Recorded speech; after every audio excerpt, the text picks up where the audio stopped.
Hello friends, good morning.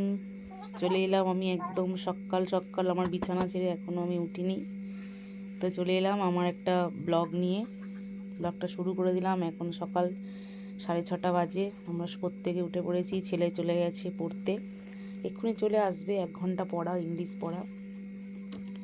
তো সেই সুযোগে দেখলে ওর বাবাও বাইরে চলে গেল, আর আমি সেই সুযোগে বিছানা গুছিয়ে নিচ্ছি, কারণ ছেলে ঘরে থাকলে সত্যি বিছানা গুছোতে পারি না। এই কথাটা আমি তোমাদের সাথে অনেকবার শেয়ার করেছি। তো যাই হোক, আজকের ভিডিওটা যদি তোমাদের ভালো লেগে থাকে তো অবশ্যই অপর্ণা ব্লগস এই চ্যানেলটা তোমরা সাবস্ক্রাইব করে দিও। আর অপর্ণা ব্লগস চ্যানেলে তোমাদের সবাইকে স্বাগত জানালাম। তোমরা সবাই নিশ্চয়ই খুব ভালো আছো, সুস্থ আছো। আমিও খুব ভালো আছি, সুস্থই আছি। যতক্ষণ ভালো থাকি, সুস্থ থাকি, নিজেকে উপভোগ করি, তোমাদের সাথে শেয়ার করি। যখন শরীর ভালো থাকে না, মন ভালো থাকে না, তখন কিছুই ভালো লাগে না। খুব অল্প অল্প ব্লগ করে দিই বা ছোট ছোট রিলস করে ছাড়ি, আর ইউটিউব তখন বেশি সময় দিতে ভালো লাগে না। তো আমি এটা দেখছি না, বিছানা চাদরটা কিসে একটা চ্যাঁ মেরেছে, মানে ছুরি হোক ব্লেড হোক, চাদরটা চ্যাঁ মেরেছে।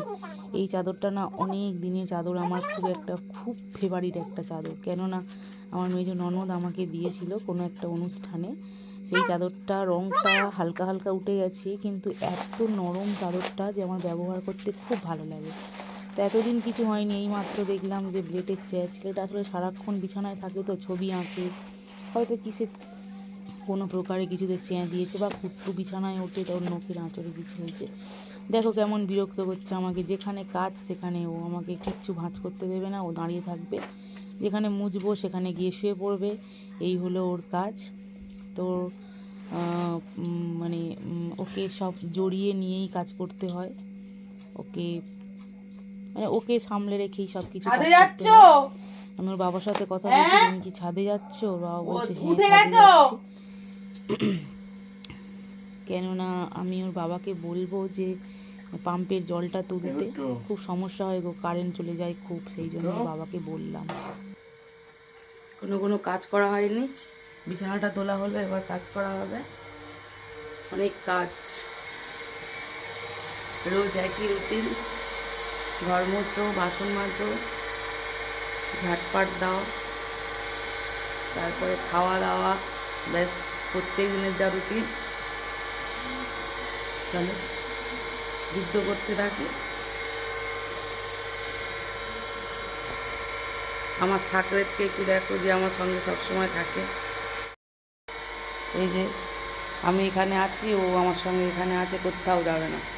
আমি কাজ করবো, আমার সঙ্গে জড়াবে পায়ে পায়ে, আর কিছু করবে না।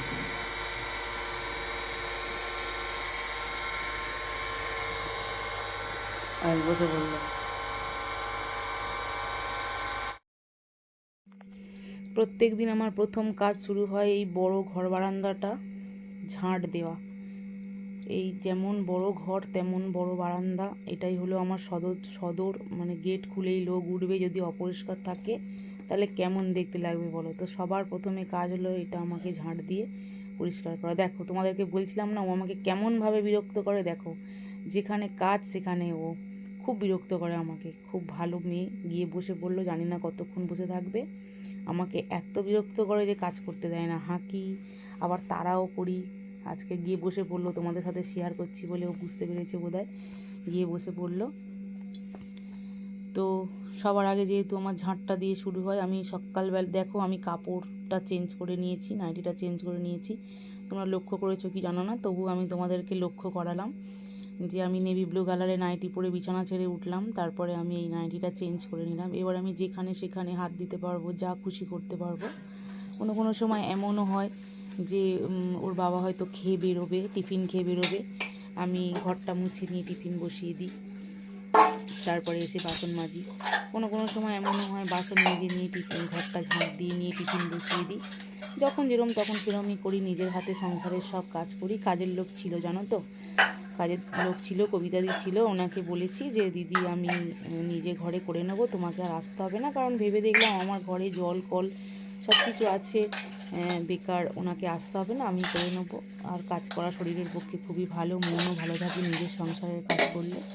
সত্যি আমার ঘরে জল আছে যখন, তখন আর কোনো কিছুতেই অসুবিধা হয় না।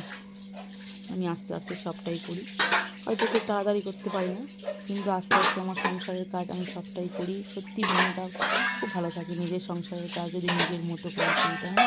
উনিও খুব ভালো ছিল, কাজ করতো, আমার সব কথা শুনতো। এবারে মনে করলাম যে আমি নিজেই করব। বাবাকে বললাম যে তুমি বাদ দাও, আর ওনাকে রাখতে হবে না, আমি নিজে করে নিচ্ছি।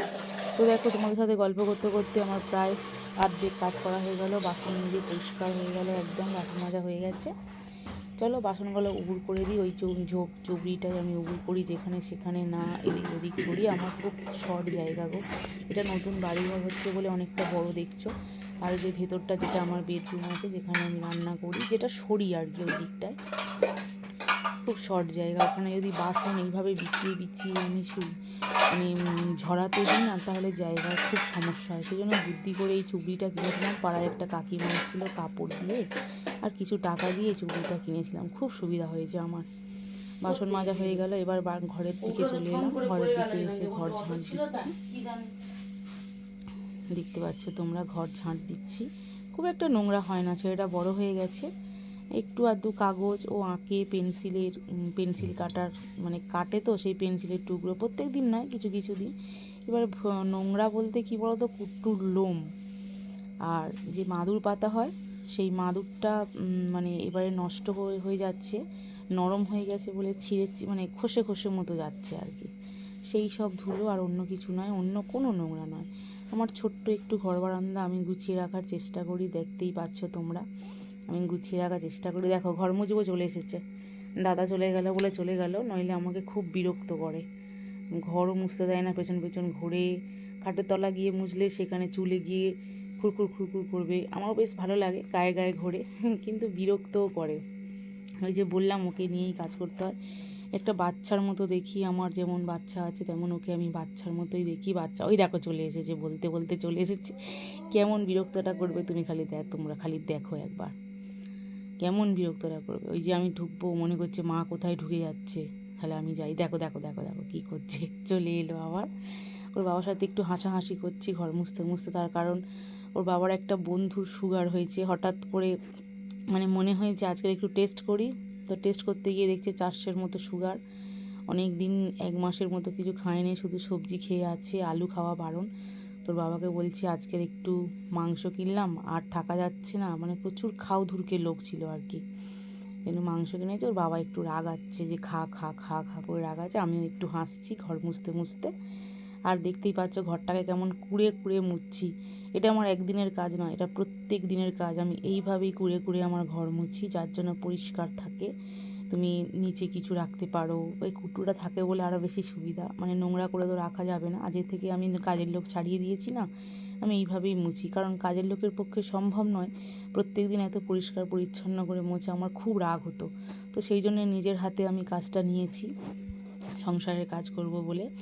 দেখো, তোমাদের সাথে গল্প করতে করতে আমার সব কাজ ছাড়া হয়ে গেল। আমি স্নান করে নিয়েছি, তোমরা বুঝতেই পারছো, আলাদা নাইটি পরে নিয়েছি, কাপড় শুকোতে দিচ্ছি, নাইটি শুকোতে দিচ্ছি।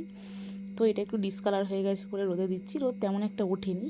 আর এই যে কালারটা, নেভি ব্লু কালারটা এত মিষ্টি, খুব ফেভারিট আমার, তো সেই জন্য এটা একটু ছামার দিকে দেবো বলে দেয়ালের কাছে ওই জন্য নিয়ে চলে এলাম তুলসী পাতা তুলতে। আমার বালতির মধ্যে তুলসী গাছ হয়েছে, নিচেও আছে তুলসী গাছ, তবু আমি এসেছি যখন এখান থেকে তুলে নিয়ে আর নিচে যাব না, নিচ থেকে গিয়ে আর তুলবো না, এখান থেকেই তুলে নিচ্ছি। চলে এলাম ঠাকুর ঘরের বাসনগুলো মেজে নেবো, মেজে পরিষ্কার করে নিয়ে তারপরে পুজোয় বসবো। ঠাকুর ঘর মুছছি, দেখো আমার ঠাকুর ঘরও পরিষ্কার, খুব বেশি নোংরা নয়, প্রত্যেক দিন একটু একটু করে পরিষ্কার করলে দেখবে সবটাই পরিষ্কার থাকে। আর ঘর সংসার যখন পরিষ্কার পরিচ্ছন্ন থাকে না, তখন নিজের মনটাও খুব ভালো থাকে। আমার তো থাকে, কার কেমন হয় আমি জানি না। দেখো, আমি প্রত্যেক দিন এইভাবে পরিষ্কার করে মুছি, জিনিস সরিয়ে সরিয়ে সরিয়ে সরিয়ে মুছি। আমি একা নয়, জানি তোমরা প্রত্যেকেই করো, তো আমারটা আমি বলছি যে আমি এইভাবে করি। খুব পরিষ্কার আমি নয়, তবুও যেটুকু পারি করি। নিয়ে চলে এলাম, মুড়িগুলো চুবড়িতে করে নিয়ে ঝেড়ে নিচ্ছি। এত ধুলো না, খাওয়া যায় না, জল দিয়ে ভিজে মুড়ি খেলে যে ধুলোগুলো কিচকিচ করে, বিশেষ করে তরকারি মুড়ি খেলে ধুলোগুলো এত কিচকিচ করে যে মানে বিরক্ত লাগে। দেখো কেমন ধুলো উঠছে, তোমরা ক্যামেরায় বুঝতে পারছো যে কেমন ধুলো উঠছে। তাহলে আমি যদি এটা তরকারি দিয়ে মিশিয়ে খাই বা জল দিয়ে খাই না, খুব বিরক্ত লাগে, কিচকিচ করে। ওর বাবা খুব রেগে যায়। কি হলো বাবা আবার? ওষুধ খেয়ে নে।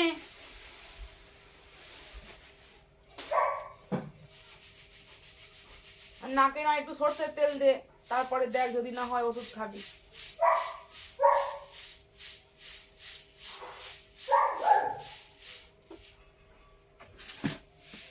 দিদা এসছে মনে হয়, এই জন্য খক খক করছে।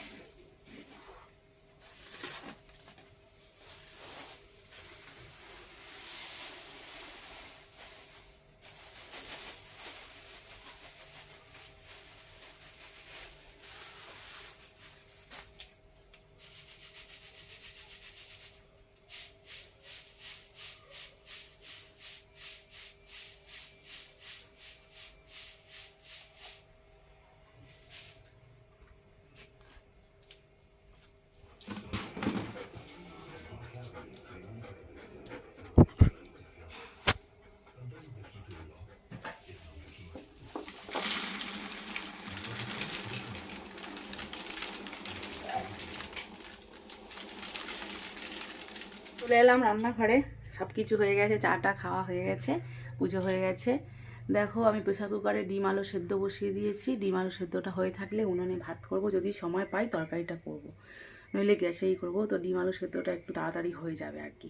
আর ওর থেকে একটা ডিম সেদ্ধ নিয়ে ওটস খাওয়ার ইচ্ছা আছে, দেখি কত দূর কী হয়। চলো প্রেসার কুকারটা বন্ধ করে দিয়ে গ্যাসটা জ্বেলে দিই।